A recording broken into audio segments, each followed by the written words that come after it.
Ang paksa natin ngayon mga kapatid ay may pamagat na warning against worldliness.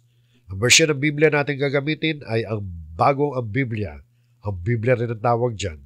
At ang King James Version, liba na kung may ibang babanggitin. So ito ay isang pagpapatuloy ng ating pag-aaral sa sulat ni Santiago. At tayo mga kapatid ay nasa 8 bahagi na. At ang coverage natin ngayon ay chapter 4 verse 1 hanggang 12. Ang title ng lesson natin mga kapatid ay kinuha ko dito sa, palagi naman dyan ako kumuha doon sa software, yung mga heading na inilalagay dyan. Yan, chapter 4 verse 1 hanggang 12, warning against worldliness. Diyan ako kinuha yung title ng ating lesson. Usually dyan naman ako kumuha, lalo na kung verse by verse ang ating pinag-aaralan. So, warning against worldliness. Kung tatagalugin natin, yan ay babala laban sa kamunduhan. O pag-aralan po natin kung ano ang nais palabasin dito sa ating aralin. So, babala to.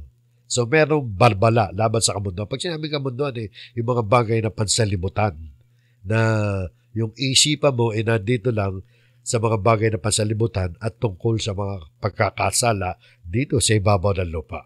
At sabi dito sa verse 1, saan nagmumula ang mga digmaan at saan nagmumula ang mga pag-aaway sa inyo? Hindi ba mula sa inyong mga kalayawan na nakikipaglaban sa inyong mga sangkap? Ang sabi dyan saan daw nagmumula ang mga digmaan?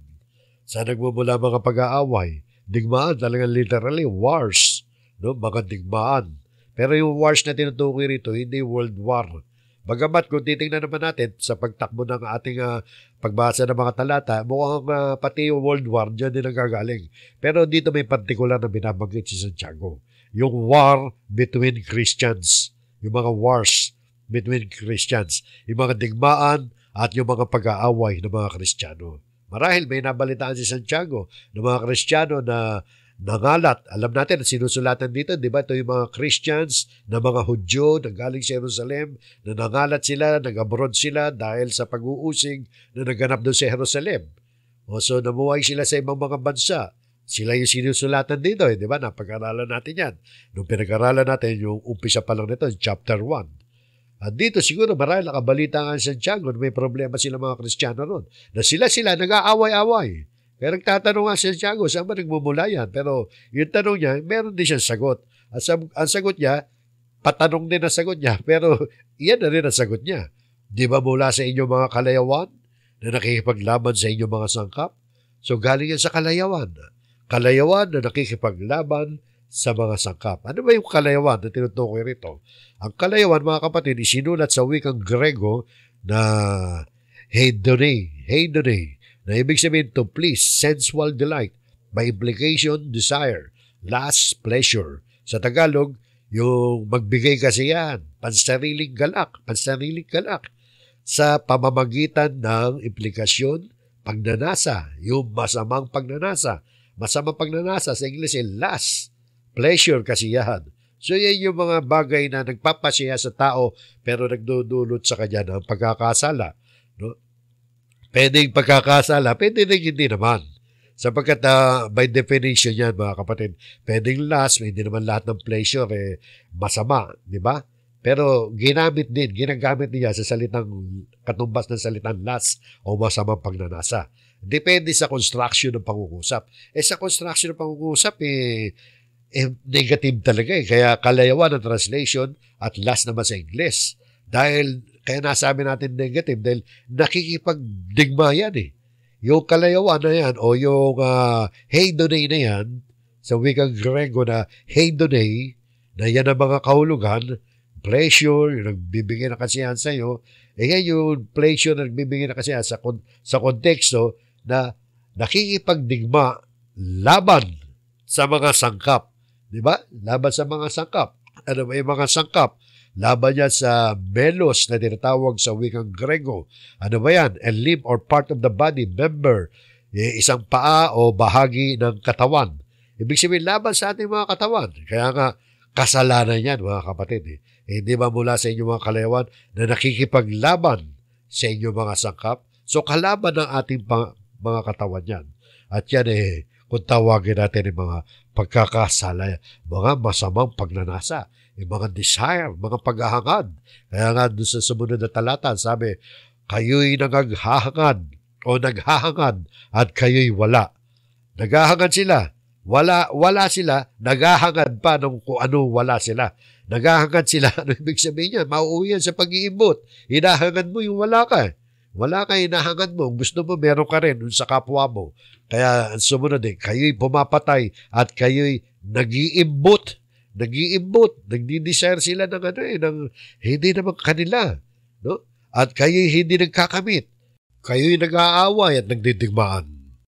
So, yan, nakita natin. No? Yan din ang mga dahilan Kung tutuusin, bagamat hindi yung large scale, yung malaki ang digmaan na tinutukoy ni James dito, pero kung papasinin niyo, maging sa mga malaki ang digmaan, dahil din sa pag-iimbot, kaya nagkakaroon ng digmaan sa daigdig. Kaya ang bansa laban sa bansa ay nag-aaway-away kasi mayroong isang bansa na nakikipagdigma dahil meron siyang masamang hangad doon sa bansang yun. Di ba? Katulad na libawan nangyari sa bayan natin, sa Pilipinas. Bakit ba tayo sinakop ng mga Kastila? Dahil ba nagmahal tayo ng mga Kastila? O mahal nila yung mga kung ano meron tayo? Gusto nilang makuha rin. Di ba? Mga natural resources natin, mga likas na yaman. Yun ang gusto nila Yung yaman ng lupain natin. Hindi lang mga Kastila, maging mga Amerikano. Bakit ba tayo sinakop ng mga Amerikano nung araw? Para ba mapabuti tayo? Para sa kapakanan ba natin yun? Hindi. Siguro, sabaw, meron din para sa kapakanan natin, pero hindi yun ang priority nila. Ang priority ng mga nananakop na bansa para sa kanilang sariling mga interes. Yun naman sa simula't simula pa sa kasaysayan, hindi lang sa bayan natin, maging sa ibang mga bansa, bakit ba nasakop ng mga puti ang mga kontinente ng Amerika? Dati mga Indian ang nakatira dyan bakit ba? Kasi nagka-interes sila sa yaman ng lupain sa Amerika. O ngayon, hindi ako nagtuturo ng rebellion, mga kapatid. No? Sinasabi ko lang sa iyo yung kasaysayan, ganun talaga nangyayari. Kaya nagkakaroon ng mga digmaan, gaya na sinasabi ni James. Bagamat, yun, totoo sa large scale, pero ang topic ni James dito, between Christians. Sa mga Kristiyano lumalabas, merong either na both sides o kaya yung isang side na pinanggagalingan ng masamang paghahangad, ng pag-iimbot, ng pag-aaway dahil sa kalayawan. Maaaring yan mga kapatid. Bakit nag-aaway ang dalawang Christians? Kasi either na dalawa sila o kaya isa sa kanila ang masama. Pwede, hindi naman sa lahat ng pagkakataon dalawa silang masama. Siyempre, ano bang gagawin ng isang mabuting Kristiyano kapag inaatake ng masamang Kristiyano? May masama kasi. May lumalabas na masamang Kristiyano. Dapat, pag sa tunay na kahulugang Kristiyano kasi dapat, dapat wala ng masama. Puro mabuti na lang Pero talagang lumilitaw, meron Meron lumilitaw, katulad dito, di ba mga Christians, ang sinusulatan ni James dito, na kanyang sinusumbatan, panunumbat to Yung pangangaral niya, may halong panunumbat pagsaway, na sabi mo, kayo'y pumapatay. Sino ba yung kausap dito? Mga Kristiyano to mga nagsipangalat Sa verse 1 ng talatang kapitulo 1 ng James, sinabi kung sino yung sinusulatan niya, yung mga nagsipangalat sa iba't ibang lupain, galing sa Jerusalem. Mga Christians yan. Tanggapin natin ang ganyan yan, mga kapatid. Mabigat nga yung salita, kayo'y pumapatay. Ibig sabihin, may patayan pa ron. Humahantong pa sila sa patayan. Anong klase yun, di ba? Kaya dito, nagwa-warning si James. Kaya ang title ng lesson natin, babala, laban sa kamunduan. Umabot tayo sa patayan. Di ba? Hindi dapat ganon. Kaya sila umaabot doon. Kayo'y pumapatay at kayo'y nag-iimbot. Nag-iimbot, nagdi-desire sila ng hindi kanila. Kaya sila nag-aaway-away. O kaya ito mga kapatid, yung sumunod pa sinabi, kayo'y wala sapagkat hindi kayo humihingi. Isa pang kulang sa mga ito Hindi sila nananalangin Humihingi, panalangin yan mga kapatid. Kaya wala sila nagkukulang sila palagi, kasi hindi sila nananalangin. Kung minsan yun ang dahilan kung bakit kinakapos tayo. Hindi naman natin kasi hinihingi eh. Hindi naman sa lahat ng pagkakataon. No? Pero may mga pagkakataon, gaya nung sinasabi rito, wala kayo dahil hindi naman kayo humihingi. Sabi nga ng Panginoon Kristo, dahil itong James nga, gaya nung sinabi natin noon, merong alusyon na si James ay kumukuha ng mga aral ni Kristo doon sa Beatitude. Yung Beatitude, yung nakasulat doon sa Mateo 5, 6, 7. Di ba? Yung Sermon on the Mount. At sabi ng Panginoon Kristo, sa bahagi ng kanyang Beatitude, Mateo 7, 7, humingi kayo at kayo ay bibigyan. Humanap kayo at kayo ay makakatagpo. Tumukto kayo at kayo'y pagbubuksan. O humingi. Hindi sila humingi. Kaya sabi ni James, kayo'y wala sapagkat hindi kayo humihingi. Alam niyo yung prayer, pribileyo natin yan bilang mga mananampalataya. Kaya dapat kung ano kailangan natin sa buhay, hingi natin sa Panginoon. Pero huwag kayong hihiling na yayaman kayo. Walang ganun yun. Dapat aalamin natin na ito ba'y kalooban ng Diyos.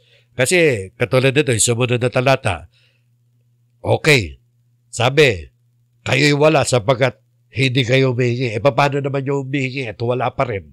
Ito ang sabi rito. Kayo'y humihingi at hindi tumatanggap. Meron palang humihingi, hindi tumatanggap. Bakit? Sapagkat humihingi kayo sa masamang dahilan. Yun ang dahilan kung bakit hindi sila tumatanggap eh.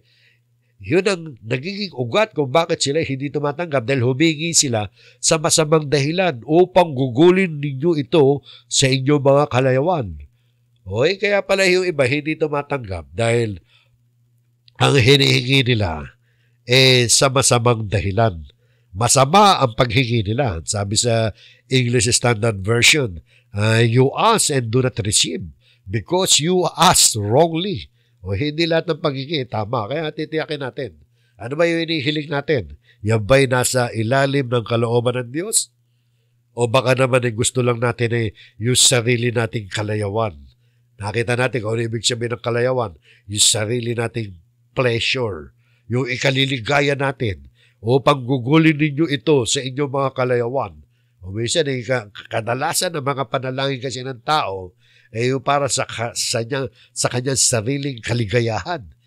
Dapat iisipin natin, yung hinihiling ba natin ayon sa kalooban ng Diyos? Matutuwa ba ang Diyos sa hinihiling natin o baka tayo lang ang matutuwa? So, kadalasan niya mga kapatid, yung sariling pleasure lang. Yan yung binabakit yan. Yan, pag ganyan ang ating paghihiling sa Diyos, hindi tayo tatanggap. Kaya i-analyze natin mabuti. Kalooban ba ng Diyos yung ating hiniling? At mas lalawak ang ating unawa tungkol dyan sa kalooban ng Panginoon tungkol sa mga prayers natin. Kung tayo palagi nag-aaral ng salita ng Diyos, malalaman natin ang will ng Panginoon sa buhay natin kung palagi tayo nag-aaral ng salita ng Diyos. Pag hindi ka nag-aaral ng salita ng Diyos, malamang-lamang bumagsak ka riyan na humingi ka ng isang bagay na hindi naman kalooban ng Diyos.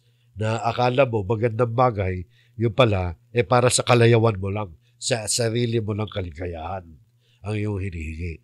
So, mga kapatid, pagdating sa verse 4, at sabi nito, mga mangangalo niya, tinawag ni James na mga mangangalo niya. Sino yung tinatawag niya mga mangangalo niya? Hindi yung kanina pa niya kausap, di ba? Na sila yung nagdidigmaan sa isa't isa dahil naghahangad sila ng mga bagay na tungkol lang sa kanilang kalayawan. Yan ang tinatawag ng mga ngalo niya. Ito yung dinugtong pa. Hindi ba ninyo nalalaman na ang pakikipagkaibigan sa sanlibutan ay pakikipag-away sa Diyos? Lumalabas yung kanina pa nating dinidiscuss, yung pag-aaway-away nila dahil sa kanilang mga masamang paghahangad, no? Dahil sa kanilang mga pag-iimbot. Yun ay pakikipagkaibigan sa sanlibutan. Pag tayo nakipagkaibigan sa sanlibutan, yun daw ay pakikipag-away natin sa Diyos. Kahit hindi naman direkta, wala naman sa isipan ng isang tao na siya'y nakikipag-away ng literal sa Diyos. Pero yung the mere fact na ikaw yung katotohanan na ikaw malapit ang puso mo sa mga bagay na pansalibutan, sa mga pagnanasa ng kalayawan, yung mga nagpapaligaya sa iyong katawan, no? Yan pakikipag-away sa Diyos yan. Kaya sabi pa rito, kaya't sino mang nagnanais na maging kaibigan ng sanlibutan ay nagiging kaaway ng Diyos. So maraming bagay yan. Sanlibutan, na pag-aaralan natin yan, sanlibutan. Yung lahat ng mga kasalanan sa sanlibutan yan. Lahat ng mga bagay na makapagpapalayo sa atin sa Diyos na nandito sa ibabaw ng lupa, yan yung sa sanlibutan yan. At kung tayo nakikipagkaibigan sa sanlibutan, yan ay pakikipag-away natin sa Diyos. So tingnan pa natin, alam niyo dito, pinag-uusapan dito, nasabi, nagsimula yan, no? Mga pangangalunya. Alam niyo yung pangangalunya yan? Hindi naman lumalabas, hindi yung sexual na pangangalunya. Yung sexual na pangangalunya, obvious na pangangalunya yun eh. Pero dito, mga kapatid, talaga masama yung sexual na pangangalunya. Yung nakikipagtali ka sa hindi mo asawa. Pero yung pangangalunya rito, hindi natin nakikita ng sexual yan. Sapagkat tinutukoy niya yung pakikipagkaibigan sa sanlibutan at sa konteksto. Sa konteksto, yun yung pag-aaway nila, yung paghahangad nila, nang hindi kanila, nag-iimbot sila. Gusto nila yon para sa kanilang sariling kalayawan. No? So lumilitaw nito yung pangangalunya rito, mga kapatid. Ito yung kung tawagin na iba na spiritual na pangangalunya. Na yung spiritual na pangangalunya, hindi yung literal na nakikipagtali ka. Yan yung umiibig ka sa sanlibutan, sa kamunduhan. Sa kamunduhan. No? Tingnan pa natin dito, tingnan nyo, yung mga susunod pa mga talata, yan nagtuturo ng konsepto no spiritual na pangangalunya na binabanggit ni James dito. Yung pakikipagkaibigan sa libutan. Yung sumunod na talata, tingnan nyo, o iniisip ba ninyo na walang kabuluhan ang sinasabi ng kasulatan na ang espiritu na pinatira niya sa atin ay nagnanasa na may paninibugo? Pansinin ninyo mabuti, no? Nabanggit yung pangangalo niya, dito naman nabanggit na yung salitang paninibugo. Yung espiritu raw na pinatira niya sa atin. Yung espiritu na pinatira ng Diyos sa atin. No? Yan, no? Wala bang kabuluhan na sinasabi ng kasulatan? Ibig sabihin, may kabuluhan yan. Ibig sabihin, may halaga yung sinasabi ng kasulatan na ang espiritu na pinatira niya sa atin ay nagnanasa na may paninibugho. So may kaugnayan yan sa relasyon natin sa Diyos. Na alam nyo, mga kapatid, spiritually speaking, tayo mga kapatid ay para bagang merong relasyon sa Diyos na katulad sa mag-asawa. Huh? Meron tayo, mamaya makikita nyo yung talata tukol dyan. Parang gano'n yan. Kaya nakita nyo, no? Nabanggit kanina ng Santiago, mga ngalunya, umaga sa para tayo nagtataksil sa Diyos. Ang espiritu na pinatira niya sa atin, nagnanasa na may paninumugo. Ano ba ibig sabihin yan? No? Kunin natin sa mababaw na version ng Biblia, sa Revised Tagalog Popular Version. Huwag ninyong akalaing walang kabuluhan ang sinasabi ng kasulatan. Ayaw ng espiritong ibinigay sa atin ng Diyos na siya'y may kaagaw sa ating pag-ibig. Napakalalim na pag-ibig ng Diyos sa espiritong ibinigay niya sa atin. At ayaw niya na may kaagaw sa ating pag-ibig. Nakita niyo yung diwa niya, no? Parang yung sinasabi ko kanina, kaya nabanggit yung salita mo, kayo yung mga ngalo niya. Kasi para tayo nagtataksil sa Diyos. Para kasi dito lumalabas, mga kapatid, na yung Espiritu binigay sa atin ng Diyos. Sabi na iba dyan, either na yung Holy Spirit yan, o kaya yung Espiritu mismo natin. Controversial yung talatang yan. Pero nagkakaisa yung mga scholars na dyan talagang yung diwa na ang Diyos, ayaw niya na may kaagaw ang Diyos sa ating pagtingin sa Kanya. Nagkakaroon ng paninibugho. Nagkakaroon ng paninibugho ang Diyos sa atin kapag tayo bumabaling sa iba. Malalim-lalim yan, mga kapatid, para lumawak pa kaalaman natin tungkol dyan. Alam niyo yung paninibugho? Ano may paninibugho? Selos. Di ba? Ang paninibugho, dalawang klase selos. Yung isang wala sa lugar, yung naninibugho ka, yung masamang paninibugho, yung naiinggit ka, yung paninibugho na nauwi sa inggit o dahil lang sa inggit. Either na nauwi sa inggit o dahil sa inggit. Naninibugho ka dahil sa tagumpay halimbawa ng kapwa mo, So yan ang mga masasamang paninibugho. Pero may mga paninibugho na lehitimo. May paninibugho na dapat ka lang manibugho pag nakita mong mali. Halimbawa, gaya ng sa relasyon ng mag-asawa. Kung alam mo mali ang ginagawa ng asawa mo at yun ay na-involve na yung pagtataksil, dapat lang manibugho ka. Natural lang na manibugho ka at tingin ko dapat ka manibugho. Katulad din ng Diyos, kapag tayo bumabaling ng pagtingin sa iba, naninibugo ang Diyos pagdating sa spiritual na pag-uusap. Katulad dito sa Exodo, sa 10 utos, no? Nakasulat to sa 10 utos. Dito binanggit yung paninibugho ng Diyos. Exodo 20, talatang 5. Huwag mo silang yuyukuran o paglilingkuran man sila, sapagkat akong Panginoon mong Diyos ay Diyos na mapanibughuin, na aking pinarurusahan ng mga anak dahil sa kasamaan ng mga magulang hanggang sa 3 at 4 na sali ng lahi na mga napupot sa akin. O dyan naninibugo ang Diyos. Kanino? Doon sa mga taong lumuluhod, yumuyukod sa mga larawang inanyuhan. O diba? Sapagkat akong Panginoon Diyos ay Diyos na mapanibuguin.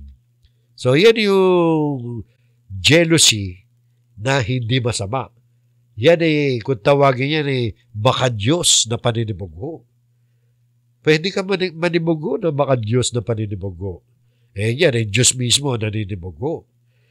Kaya mga kapatid, yung diwa kanina ni Santiago, kaya tinawag niyang mangangalo niya, kasi yung atensyon ng mga tao, ng mga Kristiyano doon, dahil sa kanilang pag-aaway-away, masasamang hangad, pag-iimbot, ay parang nagtataksil sila sa Diyos sapagkat nakikipagkaibigan sila sa sanlibutan. Dahil inuuna nila yung sarili nilang pleasure, yung sarili nilang kalayawan. Kaya isipin natin kung ano yung nagbibigay ng kaligayahan sa atin at kung ano ang mga hinahangad natin sa buhay.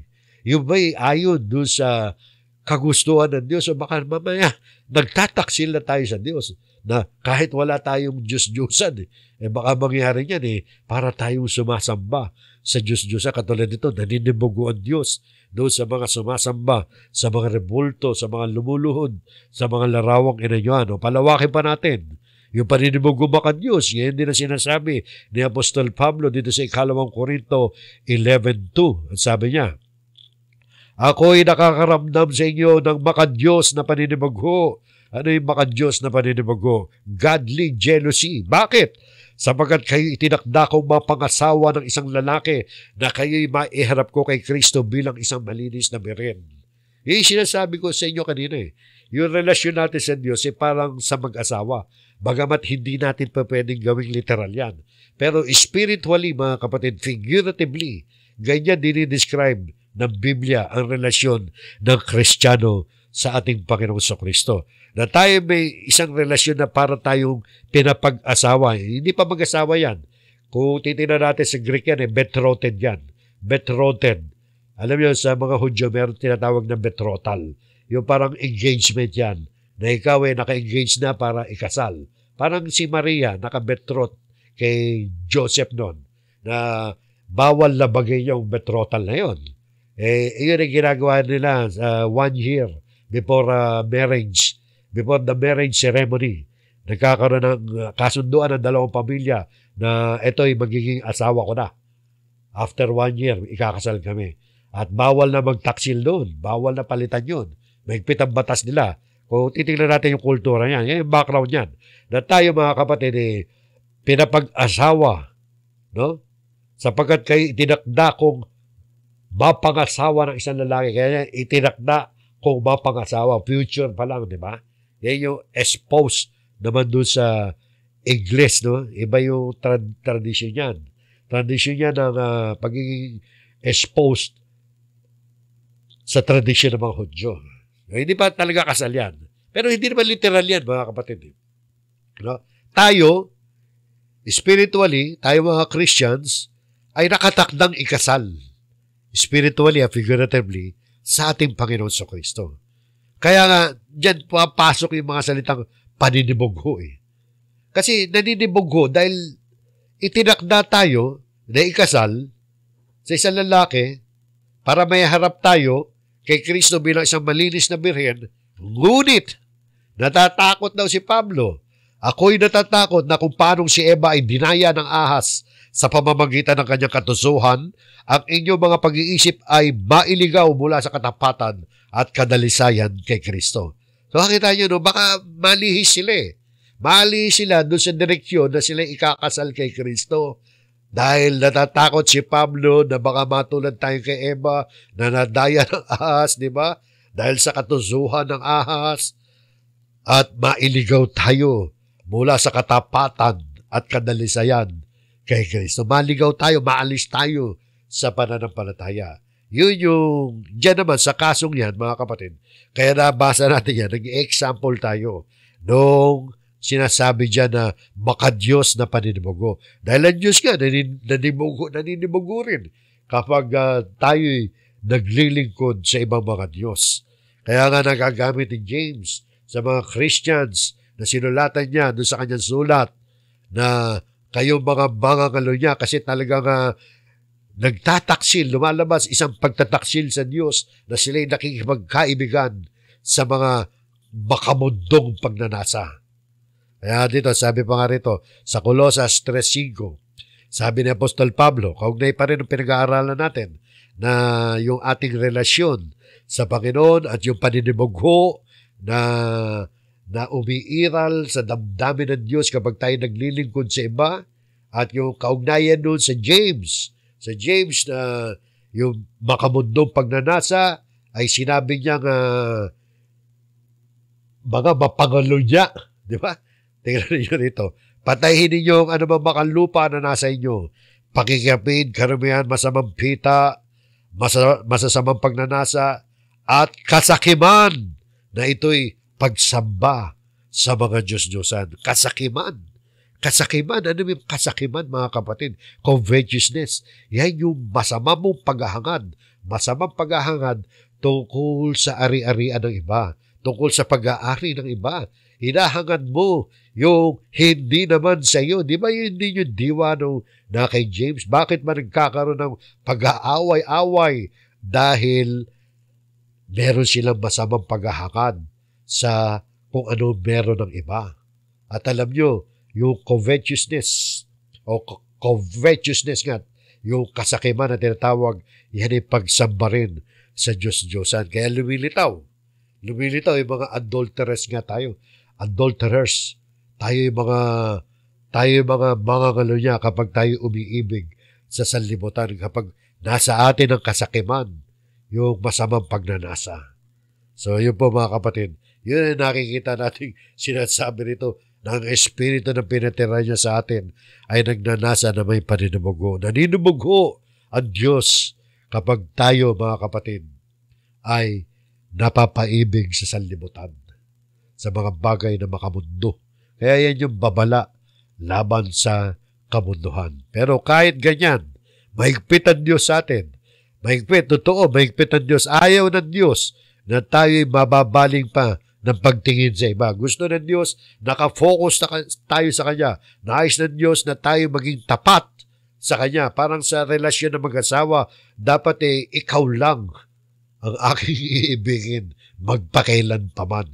Diba? Parang yung kanta niya yan. Ikaw lamang ang aking iibigin. Ganon, parang ganon ang ma-illustrate ko sa inyo, mga kapatid. Nagsiselo sa Diyos kapag tumitingin pa tayo sa iba. Gaya ng isang ng mag-asawa, di ba? Ang mag-asawa may karapatan na magselos ang isa't isa kapag nawawala sa lugar ang isa. Di ba? Karapatan ng mag-asawa yun. Na manibugo ka, dapat lang manibugo ka para maawat mo sa pagkakamali yung partner mo. So, ganoon din dito, mga kapatid. Pero kahit ganyan, maigpit ang Diyos sa atin. Gusto niya manatili tayong tapat sa Kanya at siya lamang ang ating paglilingkuran. Gusto niya siya lang, wala nang iba. Ayaw ng Diyos na meron tayong iba. Kahit wala tayong Diyos-Diyosan, ito hindi Diyos-Diyosan ang pinag-uusapan natin. Ito yung pag-ibig sa sanlibutan, pagkikipagkaibigan sa sanlibutan. Sinusulatan ni Santiago, wala namang mga rebulto yan Wala na silang mga Diyos-Diyosan talagang literal Pero nauhulog pa sila sa pangangaluya, spiritual na adultery. Dahil sa kasakiman, dahil sa paghahangad ng masasamang bagay, pakipagkaibigan sa sanlibutan. Pero kahit gano'n ang Diyos, mahigpit. Gusto niya siya lang, pero ang Diyos natin ay mapagbihaya. Hindi naman tayo pinababayaan ng Diyos. Kaya wala na tayong wala tayong maidadahilan para kumbaga sa relasyon ng mag-asawa. Walang dahilan para pagtaksilan pa natin ng Diyos. Sabi nga rito sa James 4:6, yung kasunod na talata, ngunit siya ay nagbibigay ng higit pambiyaya at Diyos ay nagbibigay ng higit pambiyaya. Ano ibig sabihin nagbibigay ng higit pambiyaya? Hindi yan tayo naligtas sa pamamagitan ng biyaya ng kaligtasan. Yung kaligtasan natin, biyaya ng Diyos yan. Yan ay regalo, kaloob sa atin ng ating Panginoon Diyos. Pero nung tayo maligtas, sinundan pa yan na maraming biyaya. Hindi lang salvation ang biyaya natin. Nung tayo maligtas na, marami pang biyaya tayo nakukuha mula sa Panginoon Diyos. At sabi nito katulad siya sabi nito sa John 1:16, at mula sa kanyang kapuspusan ay tumanggap tayong lahat biyaya na sinundan pa ng ibang biyaya. So napakaraming biyaya. No? Mula sa kapuspusan daw ng Panginoon Jesucristo, tinutukoy dyan, ay nakatanggap tayo ng biyaya na sinundan pa ng ibang biyaya. So maraming biyaya, di ba? Sabi rin grace for grace. No? So yun. So yan siya sabi rin na siya'y nagbibigay ng higit pang biyaya. Kaya't sinasabi, ang Diyos ay sumasalungat sa mga mapagmataas, subalit nagbibigay ng biyaya sa mga mapagkumbaba o para mabenepisyohan tayo, para magkaroon tayo ng benepisyo mula dyan sa sinasabing higit pang mga biyaya. Ano kinakailangan natin gawin? Magpakumbaba tayo. Magpakumbaba tayo sa harap ng Diyos. Dahil sabi nito, ang Diyos ay sumasalungat sa mga mapagmataas. Yung mga mapagmataas yan, yung mga proud, yung mga ayaw sumunod sa Diyos, yung mga mayayabang, di ba? Yung talagang pinagmamalaki nila ang kanilang mga katangian. So, balit, sabi riyan, nagbibigay ng biyaya sa mga mapagkumbaba. Nagbibigay ng biyaya. Tandaan natin, yung naunang sinabi, siya'y nagbibigay ng higit pang biyaya. At ang nakikinabang ng higit pang mga biyayang yan ay yung mga mapagkumbaba. Sabi nga nito, no? Sabi, kaya't sinasabi na kasulatan, maraming sinasabi ang Biblia tungkol dyan. Katulad nitong sa Proverbs 3:34, ang mga palalo'y kanyang kinasusuklaman ng Diyos. Yung mga matitigas ang ulo, mga palalo, ngunit kinaluluguran niya ang may mababang kalooban. Yun ang gusto-gusto ng Diyos, yung mababa ang ating kalooban. At yan, sinasabi ni James yan, yung pagpapakumbaba, kaugnay na yan sa pagsunod natin sa Panginoon Diyos. Yung pagpapasakop, kasi pag nagpapakumbaba ka, nagpapasakop ka sa Diyos. Kaya sabi dito sa verse 7, kaya't pasakop kayo sa Diyos, labanan ninyo ang dyablo. Pasakop daw tayo sa Diyos, labanan natin ang dyablo. Pasakop, ano ibig sabihin ng pagpapasakop sa Diyos? Ibig sabihin sumusunod tayo sa kanya mga utos. Kaya hindi pwedeng walang Biblia. Hindi pwedeng walang salita ng Diyos. Sapagkat kung hindi ka naniniwala sa salita ng Diyos, paano ka magpapasakop sa Diyos?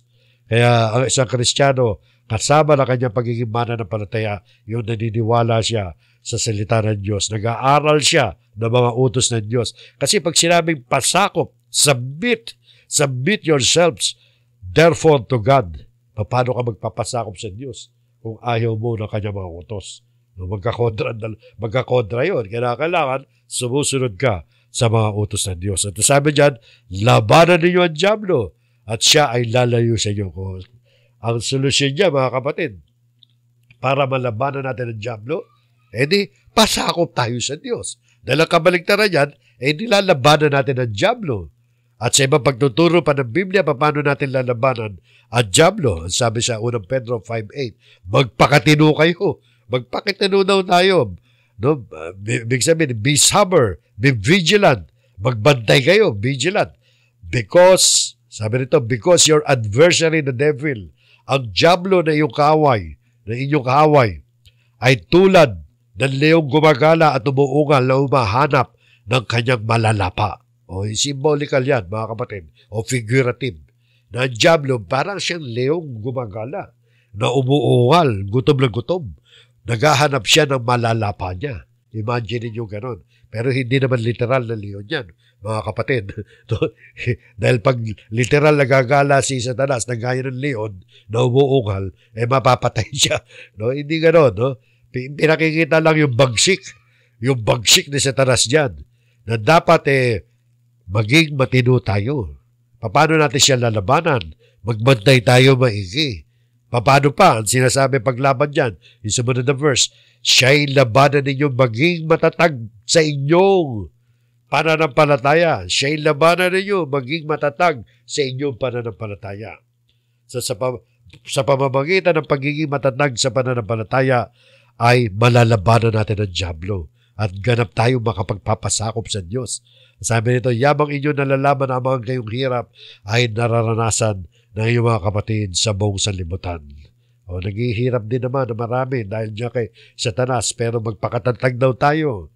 Dahil yung iba nga naghihirap pa. No? Pero ang point natin ito, maging matatag tayo sa ating pananampalataya. Para umunlad ang ating pananampalataya, pasakop tayo sa Diyos, mga kapatid. Pasakop tayo sa Diyos, labanan ninyo ang dyablo, at siya ay lalayo sa inyo.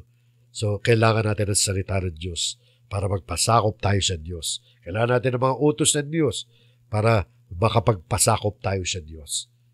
So, ano pa payo sa atin dito? Lumapit kayo sa Diyos, sabi dyan. At siya'y lalapit sa inyo.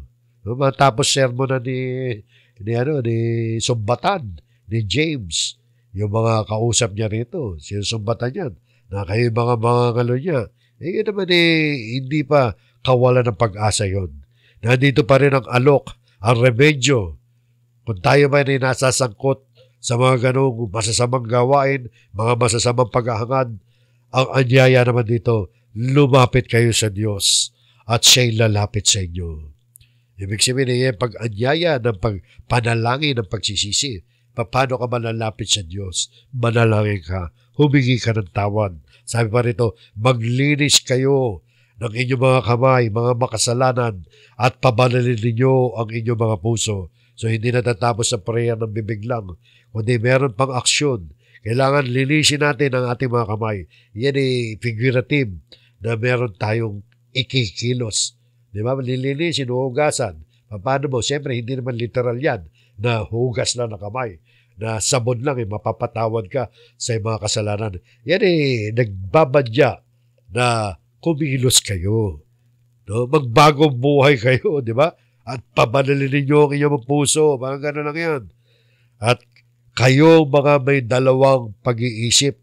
Yung mga dalawang pag-iisip, nabanggit din ni James yan, yung dalawang pag-iisip. Kung natatandaan niyo, doon pala sa chapter 1, na kung nagkukulang ng karunungan ng sino man sa inyo, ay humingi siya sa Diyos, ngunit humingi siyang may pananampalataya.